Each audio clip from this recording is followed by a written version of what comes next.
Decades तक आसमान का राजा वही था जो सबसे तेज टर्न ले सके और सबसे जोर से हिट कर सके। लेकिन रूल्स अब बदल चुके हैं, बिल्कुल बदल चुके हैं। हम 4th जनरेशन के डॉग फाइटिंग ब्रॉलर्स से आगे आ चुके हैं, सीधा 5th जनरेशन के इनविजिबल घोस्ट्स तक।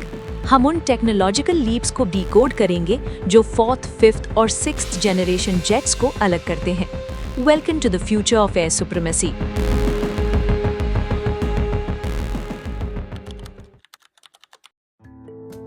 पहले हिस्ट्री को समझते हैं। वियतनाम वॉर के बाद मिलिट्रीज को समझ आया कि सिर्फ स्पीड काफी नहीं है। मैक 2 पर उड़ना आसान था, लेकिन दुश्मन की मिसाइल से बचना मुश्किल।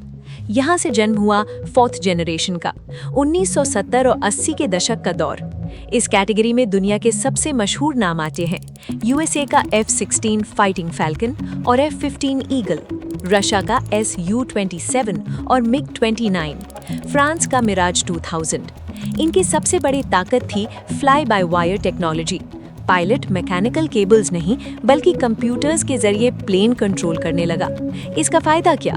ये जेट्स हवा में ऐसी वायलेंट मैनूवर्स कर सकते थे जो पुराने प्लेन्स को बीच से तोड़ दें। लेकिन 90 का दशक आते आते एक नई कैटेगरी बनी, 4.5 जनरेशन। ये जेट्स 4th जेन के फ्रेम कर ही बने हैं, लेकिन इनका दिमाग अपग्रेडेड है। फ्रांस का राफेल, यूरोप का यूरोफाइटर टाइफून, रशिया का Su-35, USA का F-18 सुपर हॉर्नेट और इंडिया का तेजस Mk-1A। इनका सबसे बड़ा हार्ड डेटा पॉइंट है AESA रेडार। पुराने रेडार्स एक वक्त में एक ही डायरेक्शन में फोकस करते थे। AESA रेडार एक साथ दुश्मन को स्कैन भी करता है, ट्रैक भी करता है और अपनी मिसाइल्स को गाइड भी करता है।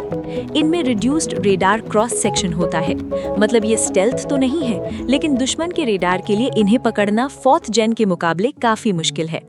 अब बात करते हैं आज के सबसे लीथल वेपन्स की, 5th जनरेशन। दुनिया में सिर्फ कुछ ही जेट्स इस एलीट क्लब में है।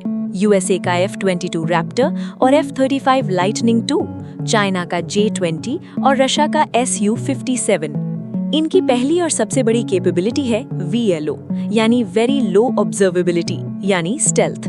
इनका डिजाइन शार्प और एंगुलर होता है। इनकी स्किन पर स्पेशल मटेरियल लगा होता है जो रेडार वेव्स को अब्सॉर्ब कर लेता है। सबसे बड़ा फर्क क्या? इनकी मिसाइल्स बाहर नहीं, प्लेन के अंदर इंटरनल वेपन बेस में छुपी होती हैं, ताकि रेडार इनका शेप न पकड़ सके। सवाल अब डॉग फाइटिंग का नहीं रहा, सवाल अब इंफॉर्मेशन और डेटा का है। मिलिट्रीज अब इंसान से ज्यादा AI और सेंसर्स पर भरोसा कर रही हैं। तो क्या हम एक ऐसे भविष्य की तरफ बढ़ रहे हैं जहां कॉकपिट की जरूरत ही खत्म हो जाएगी?